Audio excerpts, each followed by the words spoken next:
గత అసెంబ్లీ ఎన్నికలకు ముందు అప్పటి మంత్రులు ఆర్భాటంగా ఐటీ హబ్లను ప్రారంభించారు. ఇప్పుడు అవి మూతపడే పరిస్థితికి వచ్చాయి. ఓట్లే టార్గెట్గా ఎన్నికలకు ముందు వివిధ కంపెనీలతో నల్గొండ, సూర్యాపేట జిల్లాల్లో జాబ్ మేళాను ఏర్పాటు చేశారు.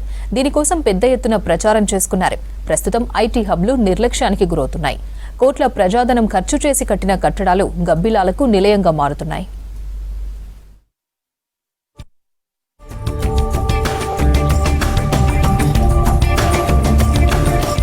నల్గొండ, సూర్యాపేట జిల్లాల్లో గత సంవత్సరం నిర్మించిన ఐటీ హబ్ ను ఓపెన్ చేశారు గత పాలకులు. నల్గొండ జిల్లా కేంద్రంలో 17 కంపెనీలు, సూర్యాపేట జిల్లా కేంద్రంలో 18 కంపెనీలు కొలువుదీరాయి. వందల మంది నిరుద్యోగులకు ఉద్యోగ అవకాశాలను కల్పిస్తున్నామని ప్రకటించారు. నల్గొండ, సూర్యాపేట జిల్లాలకు సంబంధించిన ఎన్ఆర్ఐల కంపెనీలే ఎక్కువగా ఇక్కడ ప్లేస్ ను తీసుకున్నాయి. ఎలక్షన్ కోడ్ ఉన్నప్పుడే ఈ కంపెనీలు తమ కార్యకలాపాలు ఆపేసి తిరిగి వెళ్లిపోగా ఉద్యోగులు రోడ్డున పడ్డారు. వేల మందికి ఉపాధి ఇస్తామని చెప్పిన గత ప్రభుత్వంపై నమ్మకం సన్నగిల్లడంతో కంపెనీలన్నీ వెనుతిరిగాయి.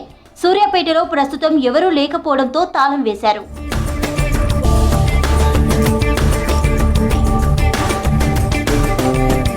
నల్గొండ పట్టణంలో నల్గొండ హైదరాబాద్ రహదారి పక్కనే 90 కోట్లతో ఐటీ టవర్ను నిర్మించారు. ఈ అత్యాధునిక భవనం పూర్తిగా గ్రీన్ బిల్డింగ్ తరహాలో నిర్మించారు. నిరుద్యోగులకు ఐటీ ఉపాధి సేవలు అందించాలనే లక్ష్యంతో దీని నిర్మాణానికి 2021 డిసెంబర్ 31న మంత్రులు కేటీఆర్, జగదీష్ రెడ్డి, ప్రశాంత్ రెడ్డి శంకుస్థాపన చేశారు. ఇందులో పనిచేసేందుకు తొలి దశలో 17 కంపెనీలు ముందుకొచ్చాయి. ప్రస్తుతం 7 కంపెనీలే పనిచేసేందుకు ముందుకొచ్చాయి. 22 మంది ఉద్యోగులు మాత్రమే ప్రస్తుతం పనిచేస్తున్నారు. ఎన్నో ఆశలు పెట్టుకున్న ఐటీ హబ్ను ఈ విధంగా అదే నల్గొండలో ఐటీ హబ్ ఏర్పరిచారు. ఇప్పుడు అక్కడ కూడా అదే పరిస్థితి ఉన్నది. కానీ ఇట్లా ఈ కోట్ల రూపాయల ధనాన్ని దుర్వినియోగం చేయడం మంచిది కాదు. మేము ఎన్నో ఆశలు పెట్టుకున్నాము దాన్ని ఐటీ హబ్ మీద. మా పిల్లల భవిష్యత్తు బాగుంటుంది కదా, ఏదో చేసుకుంటారు కదా, చిన్న చేసుకుంటారని అభాయించిన మేము ఈ విధంగా చేయడం మంచిది కాదు.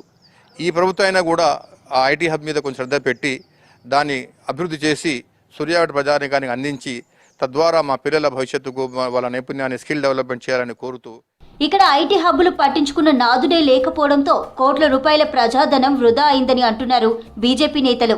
నిరుద్యోగులకు అవకాశాలు కల్పిస్తామని చెప్పి కోటి రూపాయలు ఖర్చు పెట్టి ప్రారంభించిన ఐటీ హబ్ ప్రస్తుతం గబ్బిలాలకు నిలయంగా మారింది అంటూ మండిపడుతున్నారు స్థానికులు.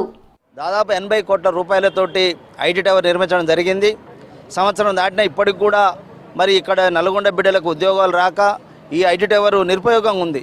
కేవలం ఒక 20% కూడా ఆక్యుపెన్సీ జరగలేదు. ఒకటే విజ్ఞప్తి చేస్తూ ఉన్నాం జిల్లా కలెక్టర్ గారికి కావచ్చు, జిల్లా మంత్రి ఉన్నటువంటి వెంకటరెడ్డి గారికి, నువ్వు ఏదో స్వార్థ రాజకీయాల కోసం టీఆర్ఎస్ పార్టీ మీద కోపంతో ఇవాళ వాళ్ళ ఆఫీసును కూలగొడదామని కాదు, మీ యొక్క కక్ష సాధింపు చర్యలు పక్కకు పెట్టి ఒకసారి అభివృద్ధి మీద దృష్టి పెట్టమని కూడా కోరుతా ఉన్నాం. మరో ఐటీ హబ్ సూర్యాపేటలో ఏర్పాటు చేశారు. ఇక్కడ ఒక ప్రైవేటు బిల్డింగ్ తీసుకొని కోట్ల రూపాయలతో రిపేర్ చేశారు. ఎలక్షన్ల సమయంలో హడావిడిగా ప్రారంభించారు. ఇతర దేశాల్లో ఉన్న ఎన్ఆర్ఐలతో మాట్లాడి సూర్యాపేటలో కంపెనీలు స్థాపించే విధంగా ఒప్పించగలిగారు. కానీ వాళ్ళంతా ఎలక్షన్స్ కాకముందే తట్టాబుట్టా సదురుకొని వెళ్లిపోయారు. ప్రస్తుతం బిల్డింగ్ యజమాని అయిన మాజీ ఎమ్మెల్యే తన బిల్డింగ్ను ప్రైవేట్ స్కూల్కు 5 ఏళ్ల పాటు లీజ్కిచ్చుకున్నారు.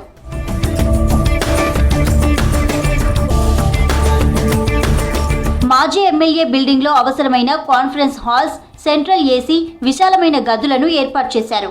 దీనికోసం డిఎంఎఫ్టి ఫండ్స్ నుంచి 2 కోట్లతో మౌలిక వసతులు కల్పించారు. దీంతో పాటు సిఎస్ఆర్ ఫండ్స్ నుంచి 41 లక్షలు ఖర్చు పెట్టి సుమారు కిలోమీటర్ పొడవునా బీటీ రోడ్డు వేయించారు. డిస్ట్రిక్ట్ మినరల్ ఫండ్ తెచ్చి మౌలిక వసతులను ఏర్పాటు చేసి అప్పటికప్పుడు ఏదో చేస్తున్నాం, ఏదో బూచి చేస్తున్నాం అని చెప్పి 2 కోట్ల మినరల్ ఫండ్ తెచ్చినారు, మౌలిక వసతులు అన్నారు. ఇప్పుడు మనం చూస్తున్న రోడ్డు 41 lakhs తోటి బీటీ రోడ్ వేసినారు. 50 lakhs తోటి ట్రైనింగ్ అని చెప్పేసి దాదాపు ఒక 350 మంది నిరుద్యోగులను ఎంపిక చేసినారు ఐటీ హబ్ పేరు మీద. దాదాపు జాబ్ మేళ పెడితే 4,500 చీలకు వచ్చినారు. దాంట్లో 350 మందికి ఎంపిక చేసినారు. ఆ 350 మందిని 50 లక్షలతోటి ట్రైనింగ్ అనేది ఓ పేరిట దాన్ని దుబారా చేసిన సంగతి మనం అందరం గమనించాల్సిందే. సూర్యాపేటలో జాబ్ మేళా ఏర్పాటు చేయగా 4,212 మంది ఆశావాహులు ఇంటర్వ్యూలకు హాజరయ్యారు. వీరిలో 350 మందిని ఎంపిక చేసుకుని 70 మందికి అప్పటి మంత్రి కేటీఆర్ నుంచి ఆర్డర్ కాపీలను అందించారు. వీరికి 50 లక్షలతో ట్రైనింగ్ ఇచ్చారు. ఎన్నికల తర్వాత మరో 600 మందిని నియమిస్తామని మాజీ మంత్రి జగదీష్ రెడ్డి ప్రకటించగా ఉన్నవారి ఉద్యోగాలు కూడా పోయాయి. గత ఏడాది అక్టోబర్ 2వ తేదీన ఐటీ హబ్ ఓపెన్ చేయగా డిసెంబర్ వరకు అన్ని కంపెనీలు ఒక్కొక్కటిగా తమ కార్యకలాపాలు ఆపేసి వెనక్కి వెళ్లిపోయాయి.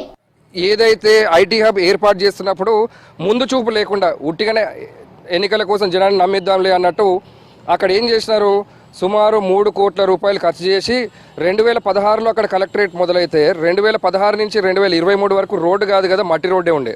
రూములు కురుస్తున్నా లేకపోతే కూలిపోతున్నా కానీ దాని గురించి ఏ రోజు కూడా పట్టించుకోలేదు. కానీ అది వాళ్ళ మిత్రుని కోసం దాన్ని ఏదో బిల్డింగ్ని ఖాళీ చేసే ముందు ఆ బిల్డింగ్ని మొత్తం రెనోవేట్ చేసి నీకు ఇంకో ఇది కూడా బెనిఫిట్ చేసినానని చెప్పి 2 కోట్ల నుంచి 3 కోట్ల రూపాయలు బెనిఫిట్ చేసినా ఈ రోజు కూడా బిల్లులు ఇవ్వలేదు. ఇక ప్రస్తుత ప్రభుత్వమైన ఈ ఐటీ హబ్లను పూర్తి స్థాయిలో వినియోగించుకోవాలని కోరుతున్నారు జనం.